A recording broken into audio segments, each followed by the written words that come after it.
Okay, I'm a little bit sketchy on some of the details that happened, like that night before going to bed. But I'm like, they're not really that relevant. What's relevant, I think, is the part that I do remember, because I was going to sleep in an apartment, and I feel like my mom might have been there. And I don't know whose place it was, but anyway, when I woke up in the morning, uh, I started to freak out because I'm like, I walked out of my room and I'm like, this isn't my house. Um, this is Fazia's house. This is one of my friends from school's house. I'm like, I wasn't here yet. What am I doing here? I mean, and in retrospect, this is a completely unfamiliar house. But at the time, I was to be, I believed that this was her house that I was familiar with. But nonetheless, I shouldn't be there. Um, so I'm just like, I'm just trying to rack my brain. Like, no, I mean, what did I come here last night? I walk up and down the hallway, and I see my friend Theo, which makes even less sense because it's not his house either. So why is he here? It's a sleepover or something, but we all just went into different rooms. And then I go down, and then there was another guy. He was actually kind of a vague character. I think it was a combination of people. And I was standing in the doorway, just like, and then he woke up and he was like, he said something like, "I'm gonna f you up" or something like he thought I was trying to sneak up on him or scare him or something, like, "Oh, I'm gonna get you in the morning for messing with me" or whatever. So I walk out of this hallway into like a living room, and I guess I'm still very confused, but I'm still not, I'm not lucid. So I uh, decided I have to look in the mirror. Um, I guess hair is a big thing for me. My hair is always kind of weird and changing and different in dreams. So I'm like, well, let me look in this mirror. I look in the mirror, and at first I had some kind of weird little mohawk thing. So I'm excited as soon as I see that, and then I look up and I had some kind of weird receding hairline thing going on, and I'm like, yes. Hope the first time I would ever say something like that about receding hairline, but it's like, all right, that's it. This is a dream. So I get excited. I'm like, well, what am I gonna do? What am I gonna do? I'm like, you know what? All right, I'll go outside. I go outside, um, and I'm gonna fly. Um, and so there's just this excitement. It's really kind of this. I don't know. This emotion. It's just like, I'm so happy that this is happening right now. And all right, now I'm gonna try to fly. And I jump up and I go up a little bit, and it's just like this big courtyard. I don't know why. I don't know if I was like doubting myself or what, but I felt like, man, I hope I can make it out of this place. And I did better than I had before, because actually I don't think I've ever flown successfully in a lucid dream.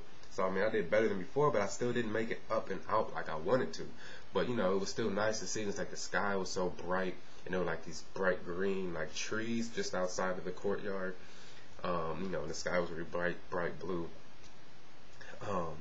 So I'm like, yeah, I'm gonna fly out of here, but it didn't work. So I'm like, damn. Okay. Well, I'm gonna go somewhere. Maybe I'll try the spin technique. So I'm like, all right, South Africa. So I just start spinning, and I'm like, South Africa, Mzansi. So I come out of it, and the building is vague, and I walked out of it pretty quickly. But I guess there's like red dirt on the ground, so that confirmed that I was somewhere semi-tropical. And so I walk out, and there's a lot of people around, and I start mumbling something in this fictional African language, which I thought maybe sounded like a West African language, which was some gibberish that I'm trying to repeat, like something I heard on Amistad or something. Like, I guess the thought was, I don't want to look like an outsider. I mean, I know this is South Africa, but if I can convince people that I'm West African, I won't be seen as much as an outsider. It's kind of stupid, and that makes you question how lucid I was to do something like that. And I think I even thought in the dream, like, don't get caught up in this and lose track of the fact that this is your dream and you're controlling it. Man, okay, it gets sketchy now. Unfortunately, this was just as brief as all of my lucid dreams have been. Interesting, but just as brief, because it really kind of fades out here. Because as I walk around for the little while, there's people around everywhere. What they were really doing and whatnot, it was kind of vague, but I just remember a lot of people in red dirt.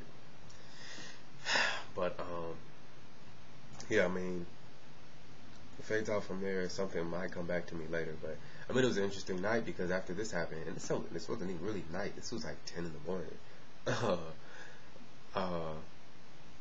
But from then on, I didn't get up until like 11:30. I feel like I would fall asleep and immediately I'd be back in another dream, which I would, remember, which is, weird and interesting because for the last few months, damn near a year, I remember very little of my dreams, so I kind of didn't want to get up, considering every time I dozed off, I was back and it would seem like it could be another interesting dream. But, yeah, so, lucid for a minute, got to fly.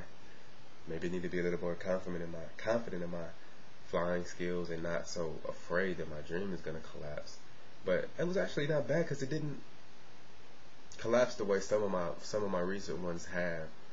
But it was still brief, unfortunately. But yeah, I mean, definitely interesting experience with the knock on the head to waking up in the bedroom to realizing I'm not in my house and having a mohawk receding hairline and trying to fly away.